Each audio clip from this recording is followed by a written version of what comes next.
Hello and welcome to another episode of the Gentle Business Space podcast. I'm Fabi, I'm a nervous system friendly business and systems mentor, and I support other sensitive women build an aligned and sustainable heart-centered business with more clarity and calm and structure so that you can really grow your business but without burning out. And in today's episode, I want to share something that I came across on a recent social media post. I'm not sure anymore who it was from. It was somewhere on my Facebook feed. And it was saying something around that you should never not be online as a business owner, as you will lose clients.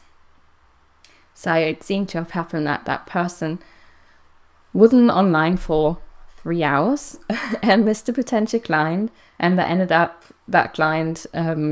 potential client ended up going somewhere else, working with somebody else.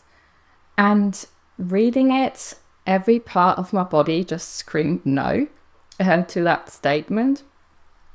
And I wanted to talk about it a little bit more in today's episode, because I know there's so much pressure when we're self-employed, when you're running a business in any form, to always be present and available. And I really struggle with that statement and that thought, and I know that I struggled with that for a long time, of that feeling and that pressure, and I still do sometimes, and I know that other people experience something similar. So I think it's a really important thing to have a look at. So that whole concept of constantly having to be online, it's just not sustainable or nervous system friendly. Plus, it's just simply not possible.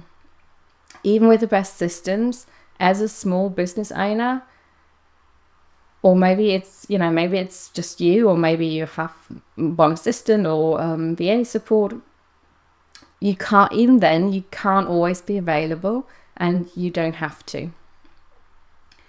Even just talking about it really creates that pressure, and I can sense it in my belly how annoyed it makes me. It's all tensing up of that thought of constantly having to be available. There's so much pressure behind that.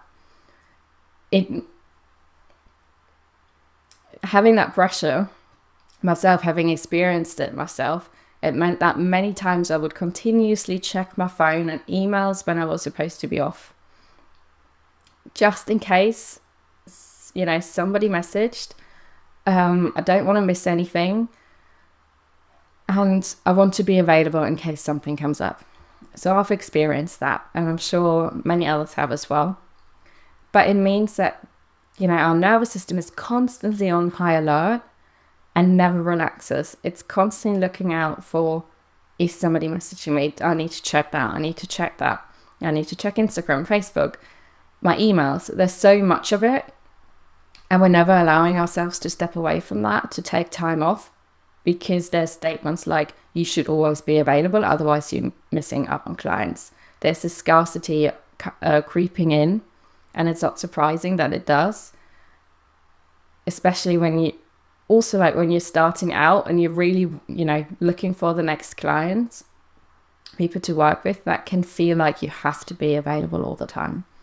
But for our nervous system, there's so much stress behind it, of constantly having to be alert, constantly being present, which ultimately also can lead to burnout, where we're constantly experiencing that level of stress and having to be available.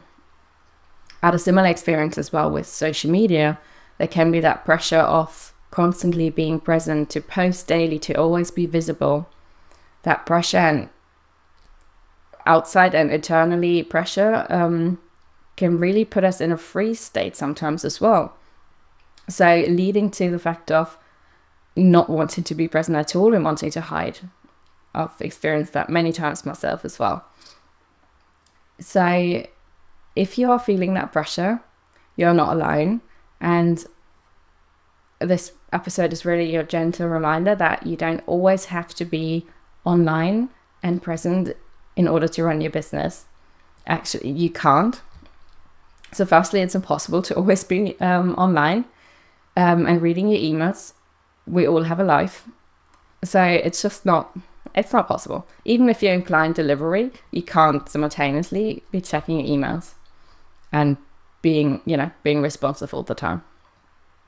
You might also work with people in different time zones, so replying to emails and messages might be delayed. But most importantly, I know it's not how I want to run my business, and I'm sure it's not how you want to run your business either.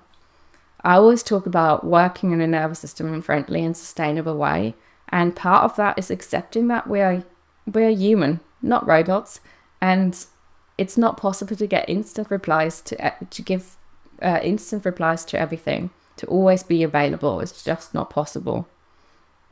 Yes, maybe sometimes that means missing out on a potential client email. And maybe they end up working with someone else. But honestly, I think I'm okay with that. And I've had to learn to be okay with that. Because maybe they just weren't meant to be my client. So because somebody else's urgency isn't your own urgency. So somebody messaged you with something really urgent, and then by the time you get back to them, they're already working with somebody else. That's okay. Just because they're in an urgent state doesn't mean that it becomes your urgency, that you have to drop everything and that you have to kind of sacrifice your whole life around that. This is something that took a really long time to settle in for me. And I still struggle with that a lot of the times.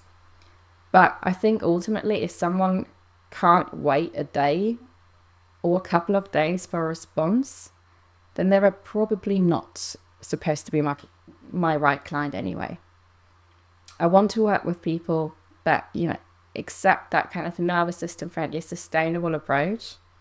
And I'm sure you want to as well, because otherwise you end up working with people that, constantly create that pressure of urgency and being there all the time. And I'm not sure if that's what I would want or what you would want either.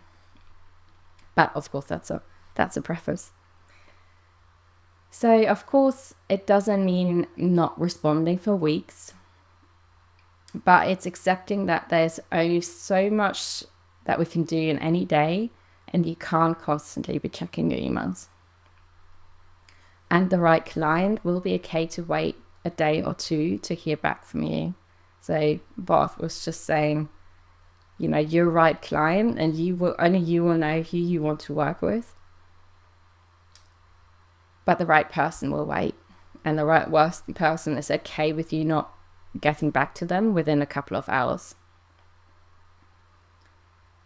And of course, there are some systems that can help with that pressure as well, like automated email responses, or having an inquiry form with an automated email response, for example. You could be adding to your email signature your working hours and response time. So you're managing expectations straight away by being transparent, or adding your time off as well. So you're mentioning all of those things so people know what they're getting. If they're emailing you and something they're dealing with is super urgent, and you're saying straight away, I'm on holiday, or I might be, my response time is 48 to 72 hours, and they need something done straight away, then they can make their choice and go to somebody else. But it's not your responsibility, and they were probably not the right client for you. But you're managing expectations by being transparent.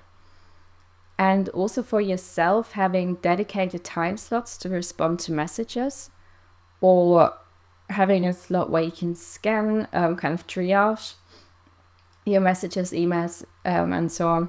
And you can decide what's urgent and what isn't. Again, your urgency, what you consider important, and understanding that someone else's lack of planning and therefore their urgency isn't your urgency. But that takes some time to shift into. So I think mostly it is a mindset shift. So yes, there's a few things we can put in place that support us, that we can relax a little bit, knowing that if I'm on holiday, there's an auto response telling people I'm on holiday, so they can't expect an email from me right now. You're managing expectations by being transparent. So there is these kind of systems and structure things we can put in place. But I think ultimately it's also a mindset shift. especially as women, I think we often have the tendency to people please, but so wanting to be available all the time. But also when scarcity creeps in, when you run your business, and having that feeling of needing to be available all the time, that's something we can look at. So I think that scarcity can often come in, as I said, at the beginning as well, kind of those beginning phases, or when we're in a space of I really need more clients, I need somebody to work with, we can fall back into those habits. So maybe you shifted out of them, maybe you shifted into more structure, not responding all the time. But when those things creep in, and sometimes when we're tired, when we're overwhelmed, when there's a lot going on, we can go back into those habits of people pleasing, of being available all the time, of constantly checking our emails, which then brings our nervous system in quite high alert again. So it's just something to look out for, to notice what are our thoughts around constantly being available, constantly being present, about people pleasing. When do we have those tendencies to go towards always being present and available? And when we notice it, noticing it is always our first step, because then we can gently shift out of it. So really this whole episode was really just a gentle reminder that you don't have to constantly be available.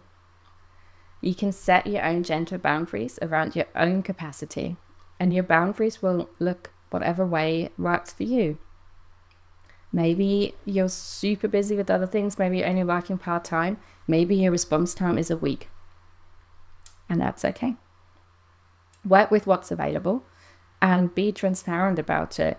Again, put it in your email signatures. Put systems in place that can help you with that. And then, work with what you have with your own capacity, and allow yourself to set those gentle boundaries and see what works and what doesn't. Maybe there's things that do need shifting, but ultimately, a reminder, you can do it your own way. You can set boundaries around your own capacity, and you don't have to be available all the time. So as always, I'd love to hear your insights and takeaways from today's session, from today's episode.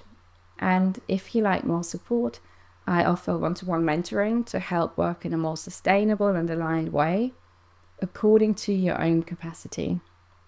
So if you're interested, I will leave details in the comments or just message me. I would love to hear from you.